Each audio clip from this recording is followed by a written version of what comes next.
das profundezas clamo a ti.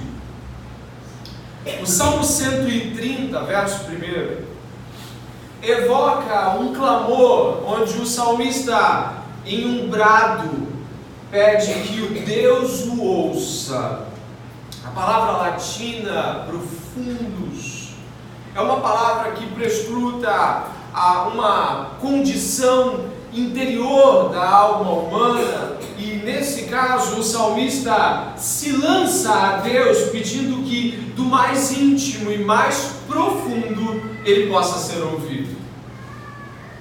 A maior parte da alegria no mundo é bem ao contrário disso, superficial e rasa. Se for golpeada com força, certamente fará um barulho oco. Essas palavras são de Douglas Wilson, um autor muito interessante quando nós trocamos acerca de aspectos do cotidiano de modo profundo. E quando nós pensamos acerca do livro a qual vamos estar depositando nossos olhos e espero nossos corações, nós estamos falando de um livro profundo. Eclesiastes é um livro extremamente profundo.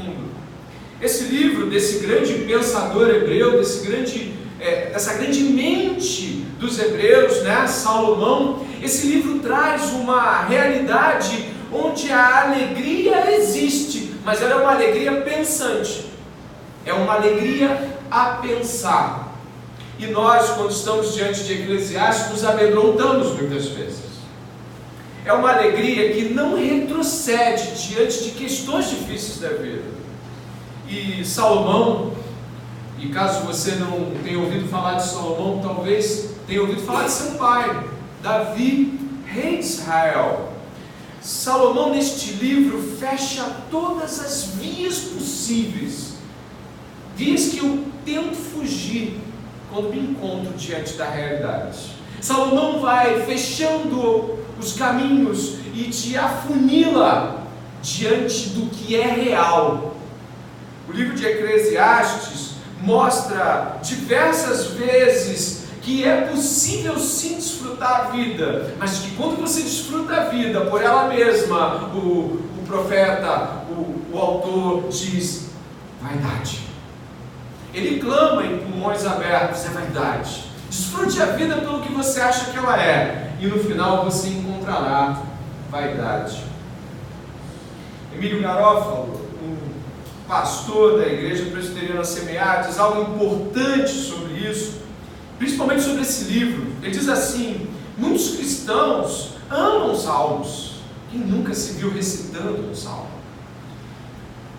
Ou pega as orientações de Provérbios e seguem. Alguns leem Provérbios seguidamente, vez por outra estão lendo Provérbios, muitas vezes, várias vezes por mês. Empolgam-se na ideia de como poderiam viver um casamento como o Cântico dos Cânticos, mas poucos usam o livro de Eclesiastes como um guia para a vida.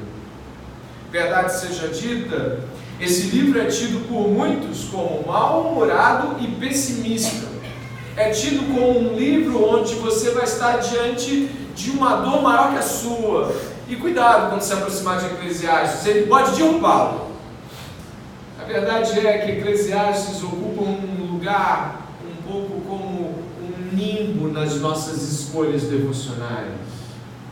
E penso eu que o nosso modo de deixar Eclesiastes de lado pelas suas dificuldades pode acabar incorrendo num erro que o apóstolo Pedro, na sua segunda carta, nos disse que era um erro já comum em seu período em relação ao próprio Paulo.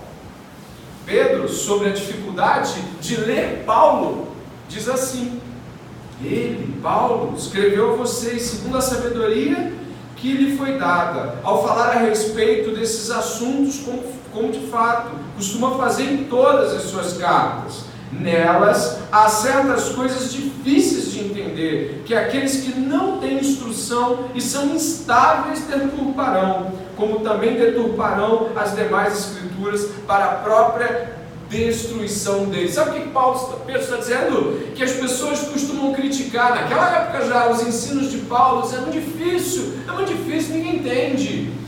Pedro está alertando que toda a Escritura, que é inspirada por Deus para que seja de proveito para nós, quando ela é ignorada ou tida como difícil demais para ser compreendida, ela é feita, e quando isso acontece, a destruição sobre aquele que faz. Pega um trecho da Bíblia e diz: é difícil, o Apocalipse, não. Deixa ele lá, deixa Eclesiastes no canto dele. Sabe o que você está fazendo? Você está sendo ignorante e cavando a própria destruição. Isso são palavras do apóstolo Pedro na sua segunda carta, no capítulo 3. Ignorância e instabilidades humanas são, infelizmente, as causas da deturpação que nós geramos de livros como esse. O livro de Eclesiastes, eu preciso introduzir a ideia do livro para que você possa também comigo estar caminhando. O livro de Eclesiastes é um livro escrito por Salomão. Não há muitas dúvidas quanto à sua autoria. Salomão, que reinou após Davi, seu pai. Salomão foi rei de Israel. E o livro, me parece, aqueles que percebem a sua escrita, o livro foi concebido na sua velhice. Ele já era um senhor, e o capítulo último deixa claro de que ele tem uma compreensão onde a idade avançada lhe trouxe alguns arrependimentos. No livro de Reis, o primeiro livro de Reis, você depois leia o capítulo 11 em casa, você vai ver uma situação muito triste, né? O autor do livro de Reis, ele vai relatando a degradação de Salomão. Salomão recebe grande sabedoria de Deus, mas ele introduz mulheres não hebreias, ou seja, mulheres fora da aliança, em casamentos e concubinas, ao ponto de que ele é tão corrompido, e diz, já na sua velhice ele se corrompe e faz templos e altos e lugares para que essas mulheres possam cultuar os seus deuses. E Salomão ignora a belíssima e vasta sabedoria que Deus lhe deu.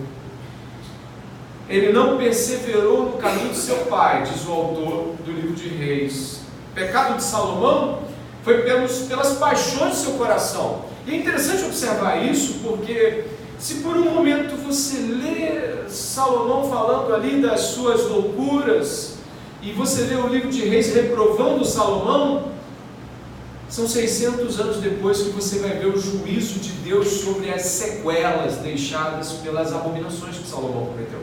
Salomão introduz a idolatria, não que o coração humano não seja corrompido, mas Salomão abre as portas para a idolatria em Israel. 600 anos depois, o que nós temos é o povo de Israel sob o jugo de Nabucodonosor. Qual é o problema? E onde estamos aqui? Sim, o livro tem um tom de lamento. Quantos aqui já leram? Já leu o livro? Ele tem um tom de lamento. Um tom, às vezes, que você até pode dizer, eu acho que ele se arrependeu. Alguns dizem, eu acho que aconteceu algo aqui. Mas o arrependimento de Salomão não foi capaz de diminuir as consequências de suas escolhas. Portanto, está diante de um livro de sabedoria, a qual chamamos esses livros que estamos estudando, o livro de Provérbios, o livro de Salmos, o livro de Cânticos, o livro de Jó também, dentro do livro de sabedoria, o livro de Eclesiastes. Sabe o que acontece? Estamos dentro desses livros que contêm sabedoria bíblica e conselhos práticos. É estar diante também de lamentos, é estar diante também de momentos onde fizeram tudo errado, e muitas vezes cantam. Davi cantava o lamento de ter caído com Batseba. Davi canta a sua dor. E esses cânticos e provérbios e lamentações, por assim dizer, precisam soar para o povo de Deus como um grande alerta da sabedoria. Está diante dos pecados de Salomão e também do modo como ele redeu os seus pecados é muito importante, para que nós não cometamos os nossos. O livro, mais uma vez continuo dizendo, é importante saber de que livro estamos falando. O livro de Eclesiastes, ou o pregador, o seu título também cabe, o pregador, ao contrário de querer assumir uma postura de fique com as partes suaves e as mais difíceis você lê, mas não aplica, o autor nos parece deixar claro de que ele não admite que a vida tem apenas um sabor. Parece que o autor de Eclesiastes ele nos pressiona contra a parede e vai nos colocando diante de toda a vida, como de fato ela é. Acredito que duas frases soam muito fortes nesse livro. Elas se repetem muitas vezes no capítulo 1, no 2, 3, 4. Essas duas frases, elas acomodam um pensamento central. Uma frase é debaixo do sol. Debaixo do sol, Salomão repete várias vezes. E o debaixo do sol de Salomão quer falar sobre o mundo em que vivemos, o mundo em si mesmo. Eu gostaria de usar as palavras do Douglas Wilson aqui em seu livro sobre Eclesiastes. É o reino da vaidade. É o reino onde a vaidade impera, onde a corrupção parece não haver esperança, parece que as pessoas não estão devolvendo gratas a Deus pelos dons que Ele dá. A outra palavra, vaidade. Vaidade de vaidade. Tudo é vaidade. O autor declara isso muitas vezes, já abre os primeiros versos do próprio livro como vaidade. Tudo é vaidade. E vaidade para Salomão tem o significado de viver as coisas por elas mesmas. Viva tudo, beba tudo, coma tudo, durma com quem quiser. E faça isso por isso mesmo. E o final que você vai encontrar é vaidade. Nada. Vapor. É muito difícil estar diante desse livro porque ele nos acusa também. Acredito que devamos assumir a sentença do pregador. O pregador, Salomão, quer que nós possamos assumir o livro na íntegra. Hoje vamos trabalhar apenas 4 versos, mas eu os inclino a levar esse livro para casa e ler. Mas hoje, nos 4 versos, eu quero começar pensando com você logo lá no começo desse capítulo 7, onde ele tem um provérbio que vai do 1 ao 14. São uma sequência de proverbiais. Perceba que é um jeito de provérbios ali no meio de Eclesiastes. E sabe o que ele pergunta? Se você já leu o livro de Eclesiastes, percebeu que ele fala de tudo. Ele fala de trabalho, ele fala de comida, ele fala de beber, ele fala de ter amigos, ele fala de ter filhos, de mulheres, de reinos, ele fala de cavalos, de exércitos. Parece que Salomão está disposto a falar sobre tudo. A pergunta de Salomão aqui deve ser a seguinte: olha para ele, o que é o melhor? O que é o melhor? O que é o melhor? Olha o que vou ler com você. A boa fama é o quê? É melhor do que um bom perfume. E o dia da morte é o quê? Melhor. Sabe, essa questão de o que é o melhor te acompanha por todos esses versos, até os 5, 6 ali. E aí eu poderia fazer como o autor, que às vezes parece ter um tom um pouco de brincadeira, né? Parece que Salomão está brincando um pouco com a dor às vezes, porque a dor é tão grande que às vezes ela soa até como se fosse um tom de ironia, não de sarcasmo, mas uma ironia da vida. A gente poderia fazer como Salomão, perguntar sobre todas as coisas. O que é melhor? Um dia de sol ou um dia nublado, chuvoso, com aquela chuvinha que cai pela janela? O que é melhor? O que é melhor, feijoada ou churrasco? Te escandaliza fazer perguntas sobre o cotidiano, não?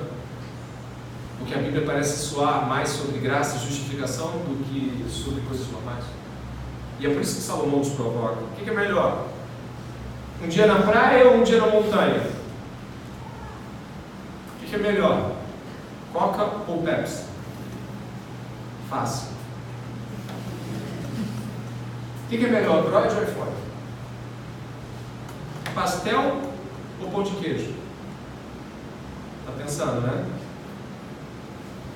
Só que Salomão continua. O que é melhor? Morrer rápido ou devagar? Queimado ou afogado? Uma vida de sofrimento ou uma vida sem sofrimento? O que é melhor? Um dia de aniversário, com as festas das crianças, ou um enterro? Salomão continua perguntando o que é melhor. Alguma dessas respostas você tem fácil, né? Sabe por quê? Porque elas têm a ver com o seu gosto. Mas sabe o que o livro de Eclesiastes nos traz? Que nem tudo é sobre o seu gosto. Não é sobre o que lhe é agradável. E aí o autor nos coloca não diante da escolha do pastel ou pão de queijo, do Android ou do iPhone, mas ele vai começar a perguntar coisas que ninguém quer responder. Você prefere no enterro ou no aniversário? É isso que ele começa a trabalhar aqui. E ele vai nos dizer, sabe o quê? Que algumas coisas são sobre gosto, mas que a Bíblia nos desafia a escolher o melhor, não através de nossos gostos pessoais. O pregador mostra que esse mundo é enganoso e que à luz da eternidade nós podemos saber realmente como escolher. Salomão está dizendo que a ordem lógica das coisas, quando exposta à luz da verdade, ela é subvertida. E aquilo que parece ser melhor, não é o melhor. Observe verso 13 e 14, que são o encabeçamento da estrutura de tudo que você está ouvindo. O verso 13 e o verso 14 apontam para o seguinte: observe as obras de Deus. Você pode ler, está ali à frente, se puder ler comigo em voz alta. Observe as obras de Deus, pois quem poderá endireitar o que ele fez torto? No dia da prosperidade, seja feliz, mas no dia da adversidade, considere que Deus fez tanto este como aquele, para que o ser humano não descubra nada do que há de vir depois dele. Esses dois versos estamentam, estruturam algo difícil de engolir, de que Deus fez os dias agradáveis e os dias desagradáveis,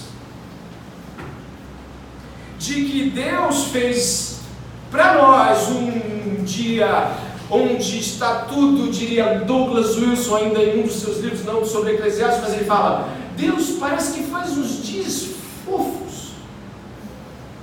Eu gosto quando a minha filha menor vem até mim e passa a mão no meu rosto, quando a maior pergunta se está bonita, é fofo. Douglas Wilson, que é o autor desses livros sobre cotidianidade, A Xícara Maluca e outros, sabe o que ele vai dizer? Ele vai dizer, fofo. Mas no outro dia você está diante de um catéter na barriga.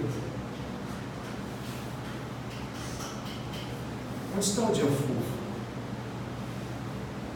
Num dia você toca nos seus filhos e tenta segurar a idade deles com as mãos. Num outro, tente lidar com uma gravidez aos 17 anos de alguém que você preparou para ser o missionário da vida.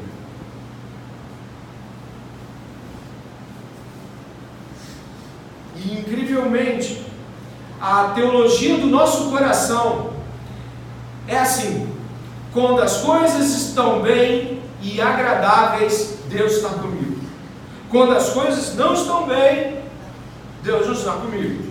Quando elas estão desagradáveis, sabe o que está acontecendo? A mão do Senhor está pesando sobre mim, de modo a me reprovar. Acostumamos com a ideia de que bênção é dinheiro, bênção é saúde, bênção é Deus não ficar atrapalhando aquilo que é bom. Atenção, existem crianças aqui. E nós temos um problema muito sério, porque a nossa pedagogia censura a realidade delas. E elas ficam com o mundo fofo e não com o mundo do câncer e do diabo presente.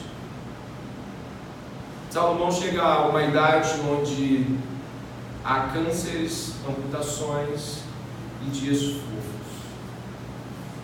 E o problema disso é que nós fomos enganados desde cedo, enganados a pensar que bênção é igual a alegria e de que bênção é igual a coisas agradáveis, não é?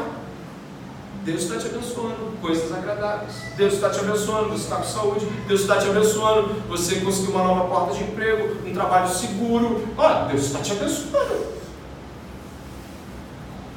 incrivelmente, precisamos nos desfazer, antes de entrarmos nos versos que vamos estudar, nos desfazer da máxima mentirosa e enganosa que o autor clama que abandonemos. Qual é a máxima? De que coisas boas são iguais a coisas agradáveis.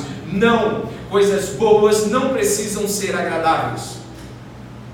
Remédios amargos também curam.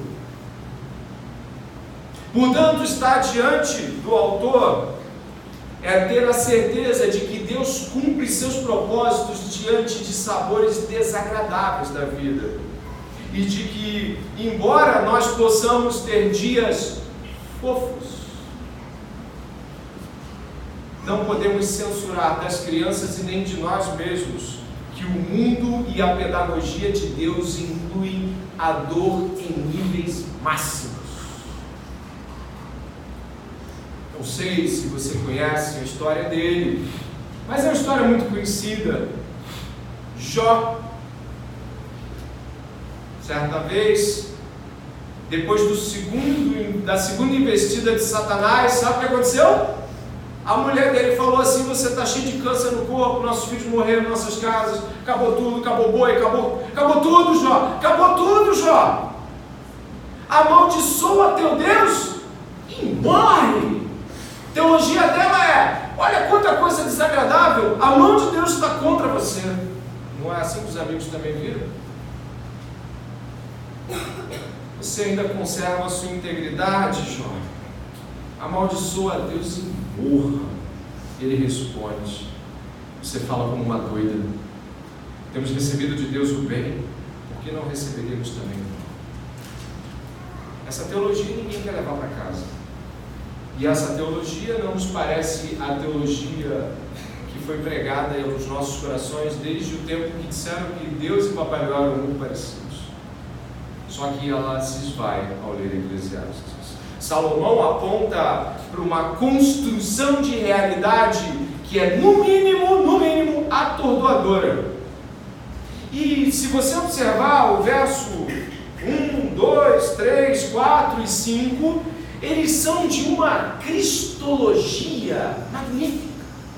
E o que é cristologia? É estudar a obra, a natureza e tudo mais sobre Cristo, o nosso Salvador. Salomão aponta para o futuro, e como a Bíblia faz muitas vezes, ela aponta para realidades que ainda vão se consumar plenamente.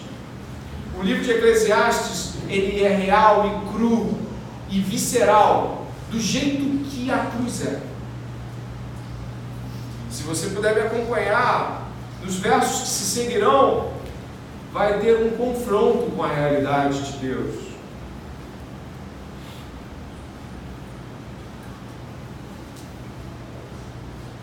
O verso 1 diz assim, observe aí: a boa fama, em algumas versões, e bem acertadamente, sem dúvida nenhuma, o bom nome, a boa fama. A boa fama é melhor do que o bom perfume. Não sei se você sabe, mas o perfume, ele era usado por pessoas que tinham dinheiro para comprar e ele era caro. O perfume denotava posição social. Um bom perfume era caríssimo. Havia bons perfumes que custariam salários de um ano. Usar um bom perfume era chegar num lugar e ser percebido como socialmente elevado. O bom perfume aqui demonstra a posição que essa pessoa ocupa. E Salomão está dizendo: olha, o bom nome, a boa fama é melhor que o bom perfume. É melhor. Ele não está desconsiderando a vida. Ele está dizendo que tem coisa que é melhor. E eu gostaria de pensar, à luz de Cristo, que nós, quando nos convertemos ao Senhor Jesus Cristo, nós também temos que carregar um nome. E, incrivelmente, não é mais o nosso. O bom nome que nós vamos carregar daí para frente é o nome do Senhor. Quando um cristão morre para o mundo e para si mesmo e nasce para Cristo, ele carrega agora o nome de Cristo. E existe um texto muito interessante em Atos capítulo 9, que fala da conversão do apóstolo Paulo, onde Ananias está tremendo de medo. Senhor, o que eu falo com esse homem? Esse homem é matador, esse homem mata cristãos. E aí Jesus Cristo fala com Ananias assim: sobre Paulo: eu lhe mostrarei quanto importa sofrer pelo meu nome. O nome valioso não é o seu se esvai. O nome é o nome de Jesus. O nome de Jesus Cristo, o seu nome e obra e legado são os nomes e obras e legados que nós defendemos diante de outras pessoas. Todo mundo sabe que cristão não tem reputação, mas cristão tem um nome. E tomar esse nome em vão é uma injúria. Nós precisamos olhar para a realidade de que quando nos convertemos, carregamos o nome de Jesus Cristo. E que hoje você possa ter certeza que sim, melhor do que qualquer posição social que te deem, melhor do que qualquer coisa que falam de você em qualquer lugar, é que você seja reconhecido como um cristão genuíno, é que você seja conhecido como alguém que de fato carrega o nome de Deus e que sofre pelo nome de Deus. Não me importa se na sua faculdade você é conhecido como uma pessoa mais inteligente, se no seu trabalho você tem o status de ser o mais competente, se na sua família você é o nome que se destacou. Se o nome que se destaca é o teu, um dia ele sopra e vai com o vento. Que o nome que se destaque seja o nome do nosso Senhor Jesus Cristo. Recebemos um outro nome. Existe outra algo aqui importante, que é na metade do verso 1. E o dia da morte é melhor do que o dia do nascimento. Isso parece ser tão difícil de aceitar. Mas a verdade é que quando as pessoas têm um bebê diante dos olhos e falam, e pensam quantas coisas serão feitas por ele, quanta coisa legal, eu vou ensinar isso, meu filho, minha filha, eu vou ensinar aquilo outro, sabe, diante do dia de nascimento existem tantas áreas. Olha, você lembra quando Jesus nasceu? Você se lembra? Está lá nas escrituras dizendo que os anjos anunciaram. E aí foi anjo para um lado, anjo dos pastores, os pastores vieram e se alegraram. Embora na humildade e na simplicidade, Jesus foi recebido com festa. E no dia da morte, não havia anjos cantando por sobre a cruz, havia só homens apontando e zombando e ridicularizando. Como pode o dia da morte ser melhor do que o dia do nascimento? Mas o Evangelho subverte as ordens. Ninguém quer morrer e ninguém quer que alguém que ama morra. Mas o fato é, e é assombroso pensar, que alguns homens que caminham com Jesus Cristo conseguem ver algumas coisas que nós levamos muito tempo para ver. E Paulo viu isso. Em Filipenses capítulo 1, verso 20 a 25, você já leu isso. Onde diz assim: minha ardente expectativa e esperança é que em nada eu serei envergonhado, mas que, com toda a ousadia, como sempre, também agora, Cristo será engrandecido no meu corpo, quer pela vida, pela morte. Porque para mim, o viver é Cristo, o morrer é lucro. Considerando essa fala, é assustador pensar que esse homem via o dia da morte como um grande dia. Será que Paulo estava louco, sofrendo de alucinações, preso lá no cárcere? Ele devia estar pensando que era melhor se livrar daquilo tudo. Não, se você ver os versos seguintes, ele vai falar assim: poxa, tem vocês, eu acho que é melhor então eu ficar com vocês. E aí, é melhor ficar com Cristo, mas eu tenho que cumprir algo. Paulo não está pensando em termos de cárcere. Ele não está dizendo assim: como minha vida é difícil e miserável, eu quero morrer para estar com Jesus. Não, ele está pensando no morrer e estar com Jesus como quem contempla algo grandioso. Logo, sim, o dia da morte, se visto da razão correta, é melhor que o dia do nascimento. E aí, se você perceber, vai se seguir o verso 2, 3 e 4, amarrando uma mesma condição, onde parece que tristeza é melhor do que alegria, onde parece que luta é melhor do que a casa do banquete, onde parece que as coisas estão invertidas. O que houve? Será que Salomão não gosta de alegria? Claro que gosta. Capítulo 5, verso 18, Salomão fala: coma, viva bem, curta os amigos. Salomão é a favor disso. Mas ele considera aqui as reflexões sobre a morte. E não ignorar a tristeza que você está vivendo são coisas valiosas, e de que percebê-las em Cristo trazem grande proveito eterno. Pense comigo, você que veio aqui hoje para receber uma palavra de consolo.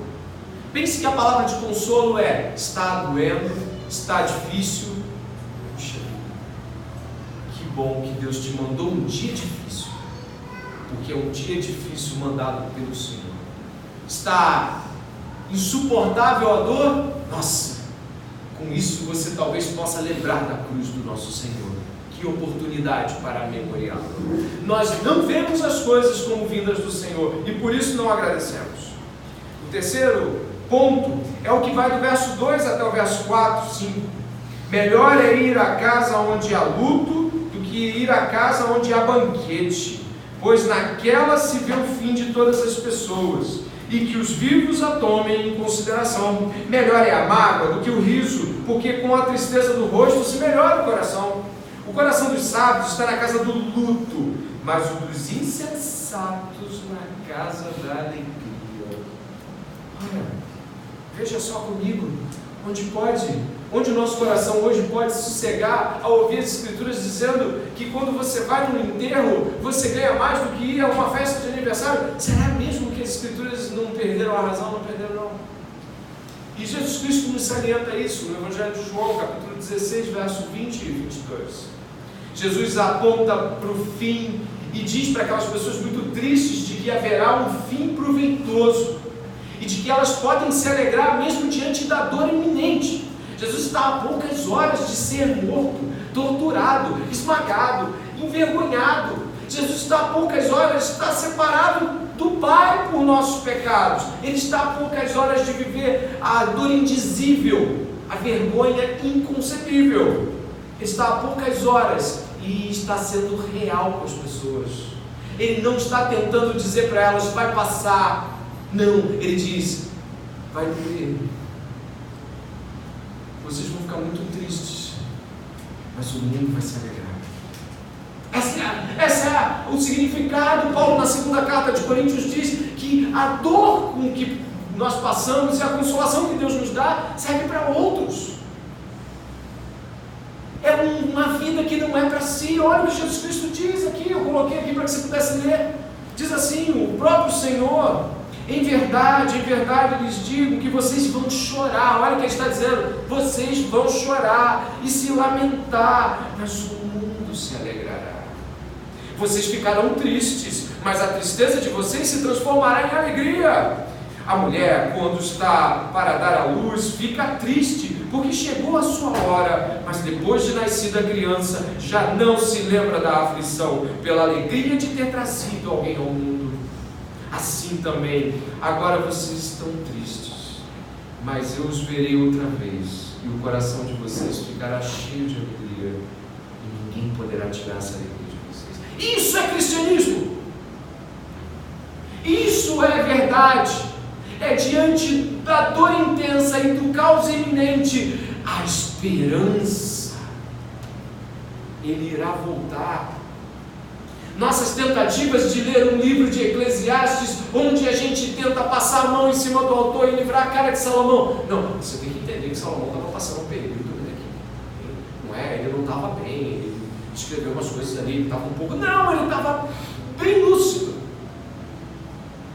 Jesus ali não estava tentando fazer uma dorzinha pessoal, ele estava dizendo: vocês vão ficar muito tristes, vão lamentar. Em outro evangelho ele diz: vai todo mundo me abandonar, vou ser traído. Isso aí, é por aí. E depois, vão me prender, os príncipes, os sacerdotes, vai todo mundo fazer o que quiser comigo. E depois, vou ser morto. E depois, vou passar 3 dias morto. Isso é evangelho. Quando Deus nos quer conformar à imagem de Cristo, você não acha mesmo que Deus deixaria de usar Eclesiastes e nos dizer: é por aí, é por aí? Dias fofos, dias onde o churrasco está regrado e a gente está olhando aquela carne, indo com os amigos, mas Salomão disse: é bom, quando tiver que comer, come, não deixa de comer não. Mas Deus também vai mandar dias ruins, dias difíceis, dias dolorosos. E nesse dia, não se esqueça que Deus mandou ele também. Deus mandou o Getsemane para Jesus. Deus mandou o deserto da tentação. Deus mandou a cruz. E Jesus aceitou. Jesus sabia que Deus havia mandado ele à morte, e morte de cruz. Os versos que acabamos de ler deveriam nos deixar a profunda impressão de que a graça que hoje nos une foi derramada em meio ao sofrimento. Existe graça para te salvar? Sim. Como ela foi obtida? Pelo sangue de um justo. Como podemos esperar viver algo menos que isso? Morrer não é agradável. É? Não. Thomas Boston, pregador antigo, já morreu, disse algo tão profundo sobre a morte. Ele falou assim, no dia do nascimento de um cristão começamos a morrer, mas no dia da nossa morte começamos a viver. Diante de todas as considerações, é importante perceber que o primeiro capítulo da nossa raça começou no jardim, mas agora estamos no deserto. O que nos aguarda é a cidade celestial, aquela que o peregrino não cansava de se perder e se encontrar até que achou as portas, né? John Bunyan olha para os 12 anos de sofrimento no cárcere e nos traz a pérola do sofrimento cristão ou peregrino. Penso e acredito que já chegou o tempo de você dormir tranquilo. Dormir tranquilo? Já chegou o dia para você. Hoje é o dia que você estava esperando para dormir tranquilo. Como assim? Parar de achar que tudo que é de mal acontece porque está fora da vontade de Deus. A mão de Deus pesa para nos conformar à imagem de Cristo.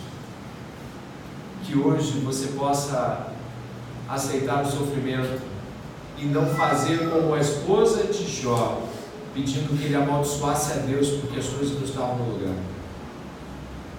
Que hoje você possa dizer para a sua própria mente, louco, não recebemos de Deus dias fofos, porque não recebemos também dias assim.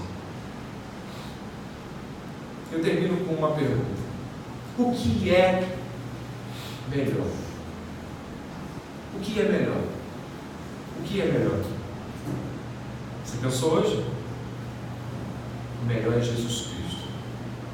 O resto é vapor, vaidade e correr atrás do vento. Oremos.